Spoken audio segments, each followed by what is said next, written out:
Thank you, Tuana. That song that was well chosen and well played. And you ministered to me and to all of us here today. Be still, my soul, the Lord is on thy side. So well played. Thank you so much. Good morning, saints. Good morning, sinners. We're so glad you've made it to the early morning part of our service for today. I'm going to use the approach more of presenting a paper than presenting a sermon this morning.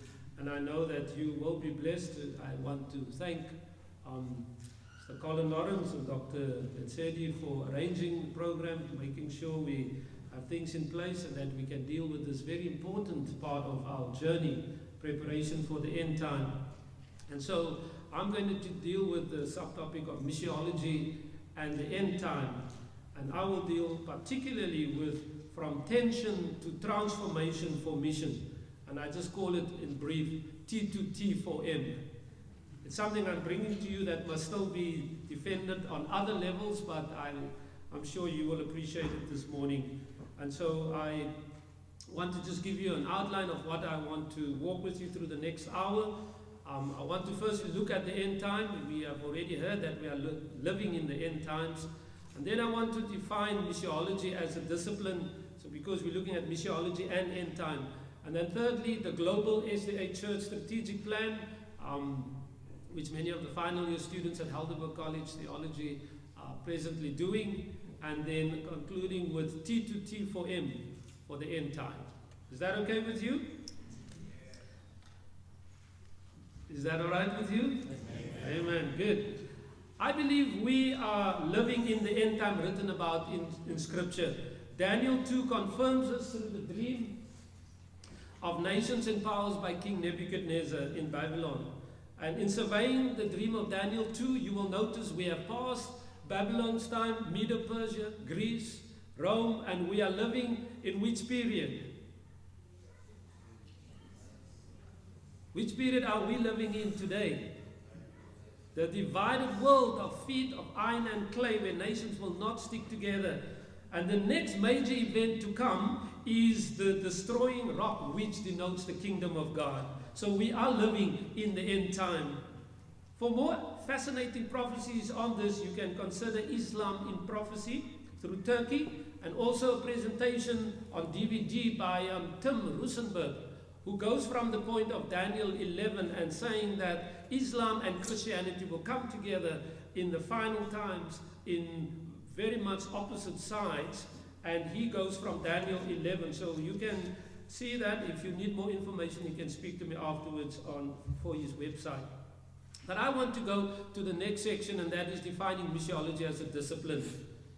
The great missiologist and pioneer in missions, Ferdie, defines missions as the study of the salvation activities of the Father, Son, and Holy Spirit throughout the world, geared toward bringing the kingdom of God into existence. In developing this definition, he further asserts that missiology may never become a substitute for action and participation. God calls for participants and volunteers in his mission. In short, missiology is the study of God's mission, also called Missio Dei, which means that God is at work and he invites us to join him in working for his people. We don't do missions and invite God to work with us. God is at work and he invites us to participate in his mission. And so it is important that we recognize that we work with God in missions and through missions. Now there exists some tension about the positionality of missiology and theology. And Boss states that missiology must always be connected to theology. For he quotes Rahner, who came up with the statement and phrase that missiology and missions is the mother of all theology. Now in that you can already see the tension, because others feel that you can't say that, but Christians like Paul started to think and write theology because of the missionary activity of planting churches. So Bosch argues that initially missiology was seen as a subtopic of practical theology, but gradually missiology was developed into a new theological disciplines, and it stands distinct from practical theology, from biblical studies, from systematic theology and church history. So Bosch closes his argument by saying often missiologists are treated by other theologians as merely cheerleaders for mission or recruiters for missionary agencies. But this must be corrected. For theology, rightly understood, has no reason to exist other than to critically accompany the Missio Dei. So all other theologies find that in the mission of God, because God is at work, therefore we have the other theologies. For theology, it is a matter of life and death, that it should be in direct contact with mission. And he says since so many theologians are out of touch with missions, missiology has become the gadfly in the house of theology, the one that makes it uncomfortable. So that is just placing the very important place of the study of missions in all of theology. But I would like to go on to the Global SDA Church Strategic Plan. Some of you may be aware that every 5 years the Global Seventh-day Adventist Church reviews and plans its mission structure. And so in September 2015, a 5-year strategic plan was voted, entitled Reach the World. And you may have seen it. The cover of it looks like this. It is a document that is freely available online and through the missionary magazines of the church, like Maranatha. You will see there the 5-year plan of the Seventh-day Adventist Church. Where do we want to go as a church? And there were 10 objectives that were voted for the church to reach. Out of those 10, they have emphasized 2 that relate particularly to missiology and to missions. And the 2 that we want to highlight is firstly the countries of the 1040 window. Now we just did this in class this past week, but it's an imaginary window really that covers North Africa, Asia, Europe through, and where we find the majority of people live. 2/3 of the world live in the 1040 window, and they are the poorest of poor people, but they are connected to the major religions of Buddhism, Islam, and Hinduism. And our greatest challenge lies there. It's called the heartland of the great world religions, which in many cases face economic and or political challenges and have restrictions on religious liberty. And the second emphasis of our church is the Adventist presence in large urban areas, especially in North Africa, Europe, the Middle East, and Asia. So our global church has set its target to want to reach, through missions and through the activities of the church, these areas. So those who live in the end times, like you and me, we should participate in trying to reach the peoples and the religions within those 2 key areas. That is the 1040 window and the urban areas. I am tempted this morning for you to do what I request the students, the final year students who do Missiology 3 with me. I set them the task to memorize the mission statement of the Seventh-day Adventist Church. And at the beginning of each class we go through it, and they know already it will be an exam question, so they know it well. But I wonder if you could this morning, for no marks and no exam question, if you could recite it this morning and see how well we can become familiar with it. So let's first just see. I have highlighted some of the verbs there, but let's see if we just recite this together. You should be able to see it on the screen, right? You can see it at the back? So let's try it together.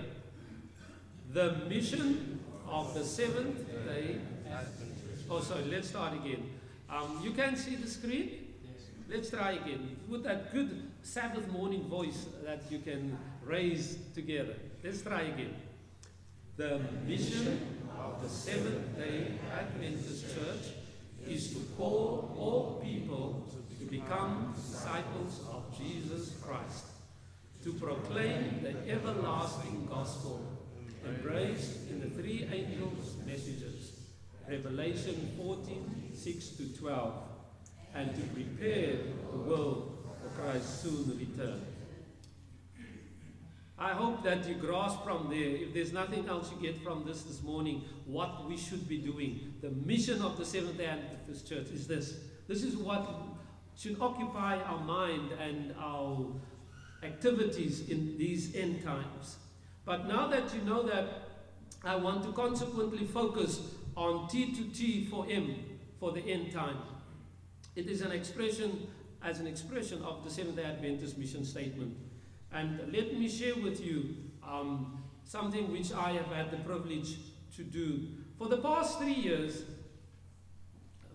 I've conducted research of the mission scenario in a local SDA church in the Helderberg Basin.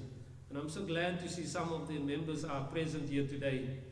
This empirical missiological study aimed to explore and explain how and why theological, spiritual and socio-cultural factors influence the processes and practices towards integration as an expression of mission and reconciliation in the local Seventh-day Adventist church.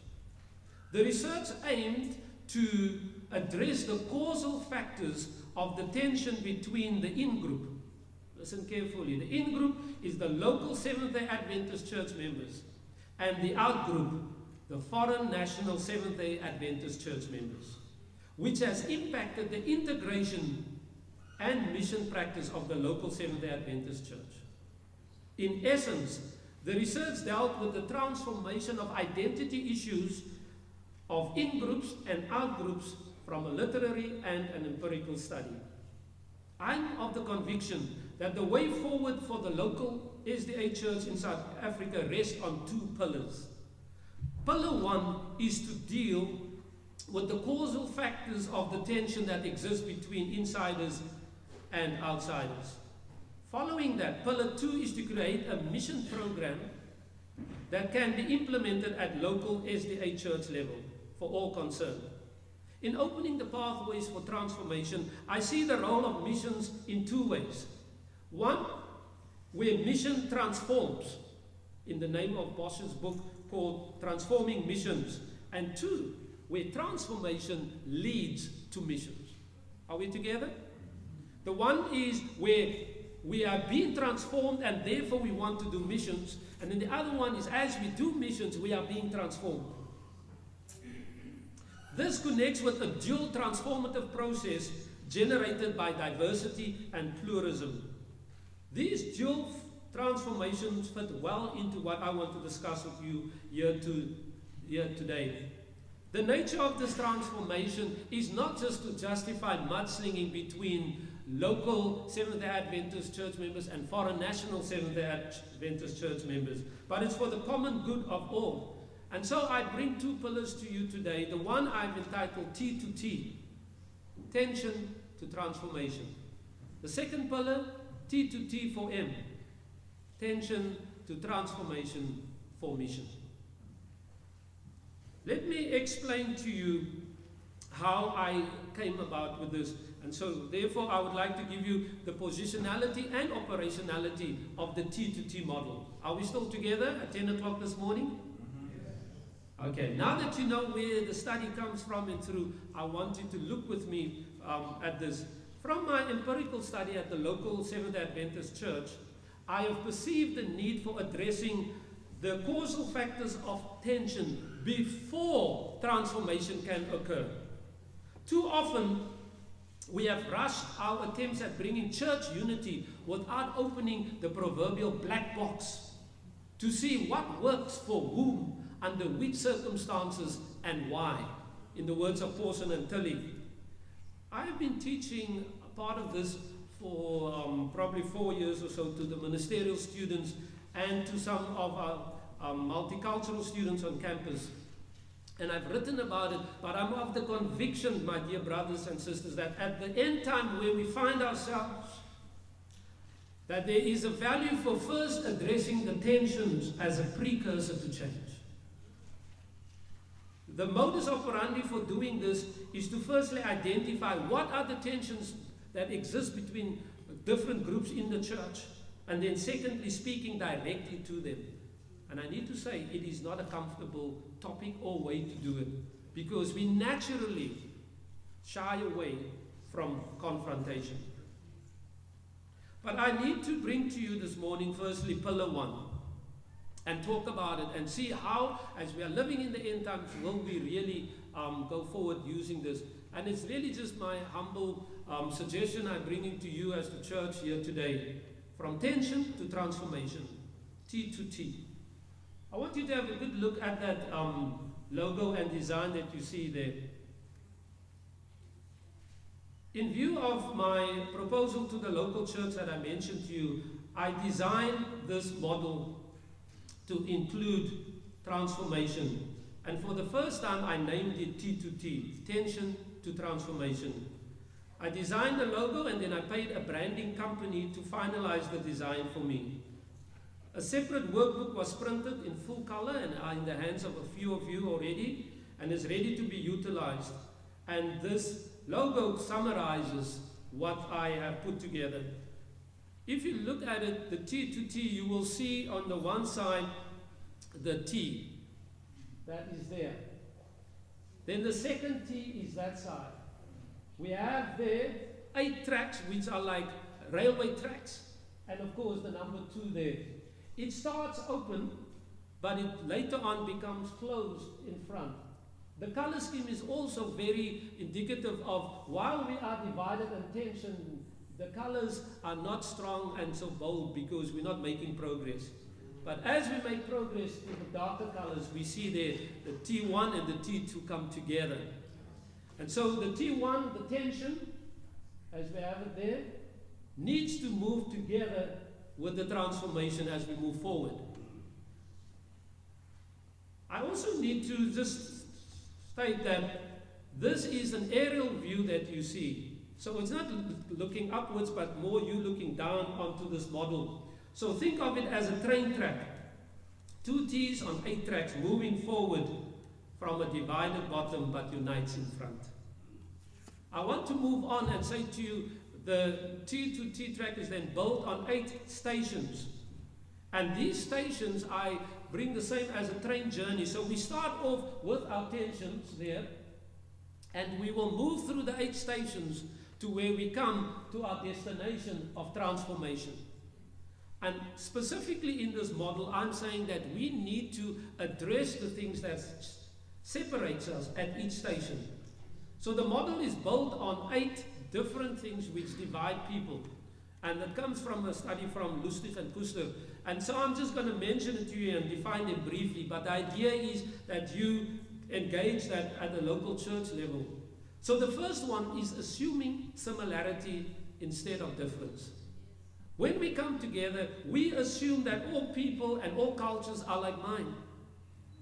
And so we don't recognize that people actually have a different culture or cultural background. So we sing from the same hymn sheet, we sing together beautifully, and yet we have made a lot of other assumptions, and that leads to tension. The second tension is non-verbal misinterpretation. That is really when our actions and behaviors and the non-verbal communication, the signs we use, can very easily cause tension. There's one that I can maybe just mention to you by way of example. When you grow up with different cultures, you don't always know what is acceptable. And there's one that I can use, for example. When somebody stands up front and says to you in the church, what does that mean? Come here. Right? Now, for some cultures, that is fine when an older person says to a younger child, a younger person, come here. But because we don't necessarily know how that connects in other cultures, we sometimes may find a younger person saying to somebody older, and they don't mean anything bad by it, they're just really saying, come here. But that person may take offense because they may feel insulted. They may come there because it may be a church leader who's asking them to come forward. But at the same time, it has made and caused tension within the heart of the one who's coming. There are many others like that that we use. The third one is language. And because different language carries different meaning and symbols, we don't always use the language that is correct for another culture, the way we speak to one another, and that in itself can cause big tension. The fourth station is ethnocentrism, which is really when I consider my culture to be superior to those other cultures that I'm surrounded with. And there are reasons for it. The fact is, it causes tension. The fifth station is stereotypes. This is where we have faulty or incorrect belief or understanding about other people. And we say the way one person is, all people must be like that. And so we build faulty stereotypes. But that station connects to station number 6, which is prejudice. Because prejudice builds on the faulty stereotypes. Because certain people, there's one that I share in class, and I'm sure you don't mind me sharing it here. I say there's one that many have about Chinese people. And they say, you know, Chinese people eat dogs. And that's a stereotype, which is a faulty stereotype, because you move around saying all Chinese eat dogs. So when you come to prejudice, you take that stereotype through and you start to say, because Chinese eat dogs, I don't like them, because my pet is no longer safe. All right? So we build on that. Then it becomes to discrimination. Discrimination is now prejudice in action, where we move over into behavior. So we're saying, because of that faulty stereotype, Chinese eat dogs, and I don't feel safe with my pet around them. In discrimination, I feel they shouldn't be working with animals at all. Okay? And I start to discriminate against Chinese people. And then comes racism, where we consider other races to be inferior, problematic, and we're saying that therefore Chinese are inferior race to what? Because we care for dogs, we care for animals and pets. They don't. And so the tension stations that I'm explaining to you is where we move from tension to transformation. And the way the model is then designed is for us to go through each one by using the term. I have a description. Then we look at an example in the multicultural church. We then work from that example and say, how can this move us to intercultural competence? Because I feel we are not all culturally competent. We have not had enough lessons, we've not had enough exposure. Some of us had enough exposure, but it wasn't good. And so we go around in church while we are together like this with a lot of tension amongst us. And therefore transformation, I believe, is very necessary. So the aim of T2T is to create a platform around the causal factors of tension and to be able to talk about it, and to, at local church level, through the church board, to start with the church board leaders. In that way, we can work through the 8 stations of transformation and go along with one another to where we are able to do that boundary crossing and remove the prejudices and the discrimination that exists amongst God's people. I have shared a sermon in which I address this prejudice by the title, "The Tight Skirt of Prejudice Shortens the Steps of Progress." The tight skirt of prejudice shortens the steps of progress. And it is so that if a leader has a problem with stereotypes, it will impact the way he or she motivates missions. If we have a problem with a certain group of people or a cultural group or ethnicity, we will find in our very much activity in missions and how we structure and lead, knowingly or unknowingly, that we will then discriminate against those who we are working with. I can ask you, for example, if there is a group that you really have a problem with, you are not going to necessarily start off there with doing missions or evangelism, I can assure you. We have an example like that with chapter 10. And where God had to work through a dream for him to go to Cornelius. And also vice versa, so that they can come together and deal with their prejudices and discrimination. So it doesn't just come easily for us, but we need to start with prayer and revival and then move through tension and transformation. It's a relational approach, as I'm building on Dr. Msosi's presentation last night, that we need to have our relations right if we want to do effective missions. And there's one more thing I need to say about the track that you see. Right in the middle of my logo there, the track of 8, all of that rests on something which is unseen but very powerful, and that is love. Love. The tracks on which the train of transformation runs is love. Love for God and love for one another. If that love is in place, any tension in the journey can be handled. I believe that. I also believe that if there isn't love for one another and love for God, we will not see the necessity of why should we deal with tension and transformation. There's no need for it, because love is a motivating factor. And I love the way Ellen White puts it and says, in the heart renewed by grace, love is the principle of action. Listen to the verbs you use. I just love it. It modifies the character, governs the impulses, controls the passions, subdues enmity, and ennobles the affections. This love, cherished in the soul, sweetens the life and sets a refining influence all around. Oh, I believe when such love exudes in the miasma of a sin-sick world which influences the local church, I believe transforming identities will result. For the love for God will be exhibited in the love for another, albeit one who is culturally and ethnically different from me. And Jesus' prayer for unity in John 17 can then be realized at local church level. This is where the horizontal beams of the cross meet the vertical beams. And we have the cross, because I believe we need to move from tension to transformation, T to T. I now want to, in the next few minutes, move over to the second pillar. What did I say is the first pillar? T to T. What does T to T stand for? Tension to transformation. My brothers, I really just want to say it to you. I have become aware of these tensions more and more, even in recent times. When it's not addressed, it divides us.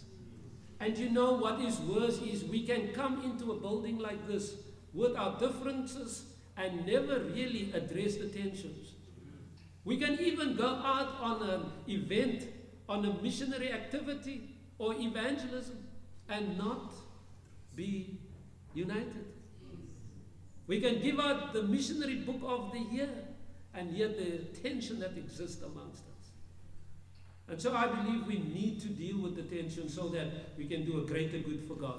The second pillar is a mission practice for the local SDA church, which I call T2T4M. There are a few websites that are on the screen, because this deals with the particular local study that I have done. I find that there was a mission program lacking at the local church, and I wanted to address the matter holistically and believe meaningful mission results when tension and transformation have been addressed. That means T2T precedes T2T4M. How does one go about engaging the local church in missions, particularly urban missions? The World Church supplies good ideas, and these are websites you can use that you can have access to, where the church has put a lot of material and effort into preparing us and to be able to use that. They've gone so far to write a new textbook for colleges to actually use. It's called Introduction to Adventist Mission, written by Gordon Doss, just in 2018. Because the church recognized that worldwide, not all colleges offer missiology as a subject. And how do you prepare ministers without even looking at missions as part of their training? And so they have felt the need to bring together the church, and they have then seconded Dr. Doss 3 years ago to write this book as a textbook, and we will introduce it at Heidelberg College next year, also in missiology studies. But it's aimed at bringing even higher institutions together in looking at missions and missiology in the final days. As I'm proposing a mission program, I feel the need that I need to make a distinction between evangelism and missions here. I concur with Bosch, who clarifies the two ways of spreading the gospel as follows. Mission and evangelism are not synonyms. They are not synonyms. Nevertheless, they are indissolubly linked together and inextricably interwoven in theology and praxis. He continues to state that mission includes evangelism as one of its essential dimensions. In the Seventh-day Adventist Church at local church level, mission and evangelism have been used interchangeably, and often members speak only of evangelism and less of missions.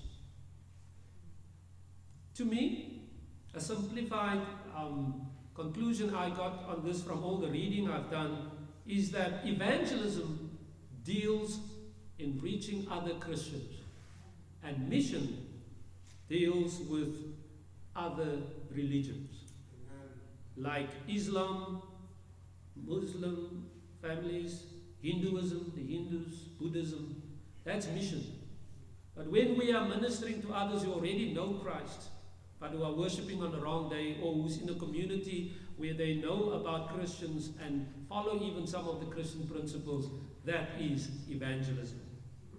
So recognizing that we have definitive programs already for evangelism and mission, like the cycle of evangelism and also TMI, total member involvement, it is more the SDA mission practice that is under a realist evaluation in my study.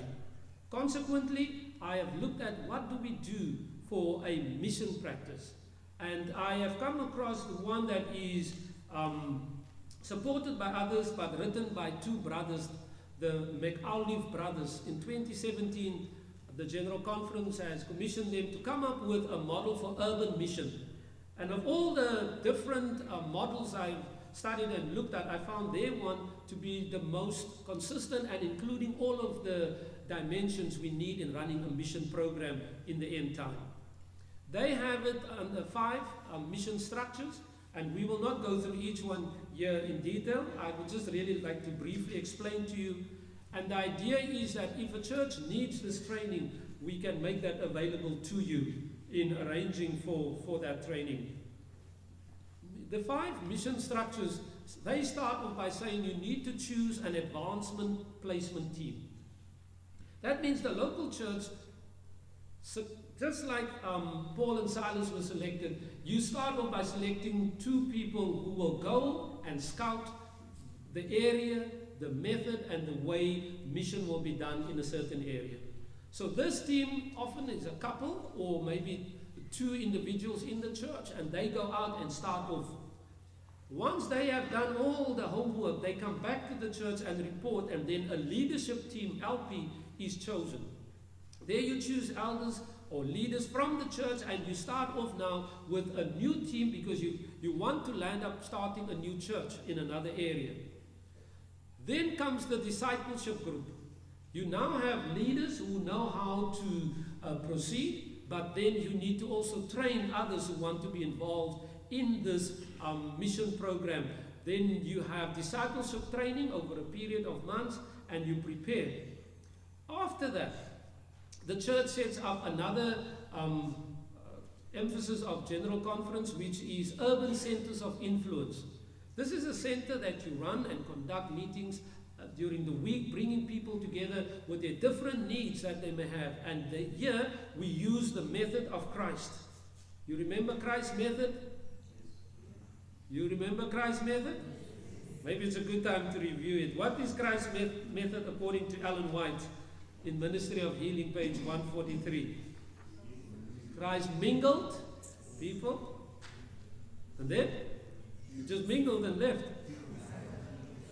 Mingled, and then sympathized, and then ministered to their needs. And because he did those 3 things, the 4th thing then happens, and that he won their confidence. And then the 5th step, he bade them to follow me. All right, to follow him. So those are the 5 steps in which we have. That is how we set up the urban center of influence. And then lastly, you start a new church, working all of that together into a mission program. And we hope that some of the churches will be able to apply that. I have taken that model and brought it into this as we start to get towards the end, based on the Ephesus model at the local church. We have found that biblical commentators, and I maybe just need to share with you why I have looked at the Ephesus model. Biblical commentators have underscored the importance of Ephesus, which was a city, a very important city in Asia Minor. Anybody knows what it's called today? Ephesus, what is it called today? There's an airline that flies out of Cape Town to the city. Turkish Airlines, that's right. So Ephesus is called Turkey today. So where we see Turkey, that is where Ephesus is and was in that name. So due to its intersection of major trade routes, still today, Turkish Airlines offer you that. They say, come, fly Turkish Airlines, and then you can connect to the rest of the world. It's still a part of a major trade route. And Paul did his work and mission work from that center for 3 years. Now the authors of this model, the McAuliffe brothers, have seen and looked at how Paul used his ministry in Ephesus and built it on the model that we want to share with you here today. It is interesting that some studies have been made, and it all comes back to what the church is also focusing on, and that's the 1040 window and also urban missions. So I have developed that further into the 4 steps here that I want to propose to you. I'm saying that if you want to build a missionary program at the church, you've dealt now with tensions, you've been transformed, how do you go into a mission program for the end times? We start off with the 10 days of prayer. Is there anybody who has ever been engaging in the 10 days of prayer in January each year? Is there anybody present here who's done that? 1, 2, a few of you. It's a marvelous program drawn up for 10 days of prayer in January, usually the 2nd week, which serves as a revival period for the church through reflexivity. Then the second step is then my pillar 1 that I said, attention to transformation, which can be done over 8 weeks or 2 months, with one meeting addressing one of the 8 stations of those causal factors each week. Step 3 is where we call the attention to transformation for mission, and this can be done over a period of 2 years where we work with those steps that I shared with you just now, and maybe just go back and show you. Oh, I didn't want to go there. I just want to go back to the previous model where we have looked at these different steps. I'll just get back to that slide.